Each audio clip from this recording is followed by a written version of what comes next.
deep in the town of Ilskamar, the town of 1,000 sleeping ships, where it was once said that the ancient giants sailed across the sea of dragons to reach this holy land. Nowadays, the land is lived in by mostly Goliaths, but a corrupt Goliath army government rules with an iron fist. However, the streets are always safe, so they say. You are an adventurer, and you are enjoying a local drink in a local tavern in this town. What do you do? I'll look around. Do I see anything interesting? You overhear a silver dragonborn and a high elf having a conversation. Oh, hello, Dickie. Yes? What a lovely day we're having. Oh, not quite. Haven't you heard about all the murders? Okay. I'm going to get a drink. You approach the bartender. He's a human with a brown beard that's starting to go grey in places. You look into his sad blue eyes, red where the whites should be, and you can see this man has been crying recently. You see his hands are workers' hands, but heavily scarred, and the skin is thick. This man clearly used to work in the fields. How has he worked his way up to be a bartender? The bartender scratches his beard, revealing underneath his shirt a necklace, an amulet to the god of the elves, Corellin Larethian. Clearly, this man is a friend to the elves, and he looks at you with a sad look on his face, a morose expression. He says, you caught me ruminating. I was thinking about the war, where the humans and the elves waged war. I lost many a good friend, both human and elf alike, and a dragonborn.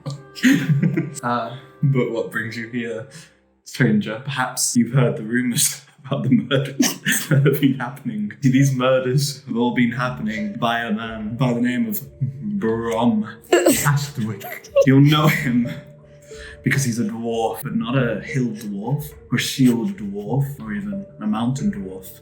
He is a duergar, a deep dwarf. You'll know him because of his purple skin, his white hair, and a horrid scar that cuts across his eye, and his missing eye on this side, which doesn't match the scar, and a tattoo of his mother on his own face, and a thick white beard braided in bunches.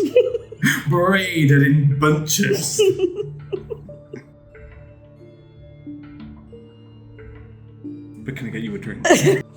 Suddenly, in through the door walks a man, a dwarf, but not a hill dwarf, nor a shield dwarf, nor a mountain dwarf, a duergar, purple skin, white hair, a hideous scar going across his eye. His eye popped out. A tattoo of his own mother on his face. A thick white beard braided into bunches. You could almost say he's a dead ringer for Brom Astwick.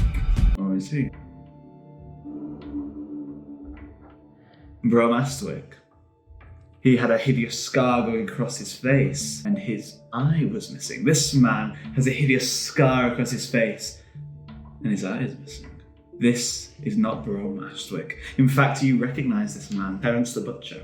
Terence the Butcher, not a name because he is renowned for killing his enemies in a heated war, nor for his many war crimes in the elf-human wars. No, he is renowned for his butchering abilities. No one cuts a finer pork chop. You breathe a heavy sigh of relief. You prick your elven ear to the wind. It is the sound, not of a wailing banshee, but of an elven woman. An elven woman, not just any elven woman. This is clearly the distinctive scream of a wood elf. It's clearly the sound of a murder taking place. Will I run to the sound of the screaming? You run down the cobbled streets and arrive outside a house you could guarantee this is the house, the murder house. You take a look at its exterior, a yellow building made of mossy yellow cobblestones. And you look at the door, it's a beautifully oiled door made of wood.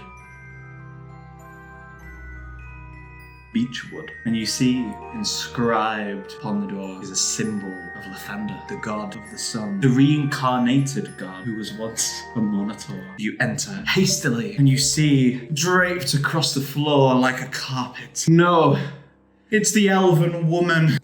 You arrive too late, for she is clearly dead. And you see that she is wearing the armour of a light justiciar of Lathander. And I'm gonna investigate the body.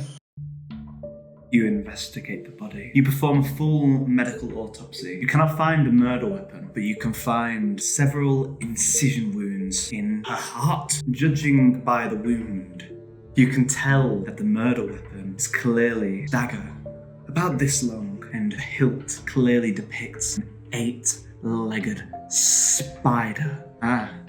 But no ordinary spider, for this spider has the body of a drow stretched from it, and long silver hair. Clearly this some sort of Derider woman. And you look at the dagger, which is not there, and you consider this dagger. You imagine that it would probably be made of some variant of obsidian that grows deep, deep, deep in the Underdark, and that it would probably be laced with the drow sleeping poison, though you can tell this woman is not sleeping, but is entirely dead by someone who once wielded this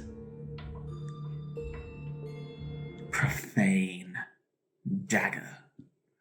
Oh, it seems that this killer probably worshipped Lolth. You know Lolth, the Spider Queen, is the ruler of the Underdark, the goddess of the evil drow elves. However, you also know that she reveres only women, that men are beneath her. So it is found to be true that very few men do in fact worship her. And although you do not see the dagger before you, nor the hand that held it, you know, judging by the depth of the incision wound, that these were not the dainty hands of a woman that held this dagger, but the brusque hands of a man. And no man would worship the Spider Queen. Therefore, this is not in fact a murder performed by a drow. It is a conspiracy to take them down. And who would take them down other than Duergar man. Duergar man. We already know it's a Duergar man. Suddenly, through the door, inexplicably and without warning, in comes a Duergar man. He's wearing the uniform of the Royal Guard. But something about him tells you he's the murderer.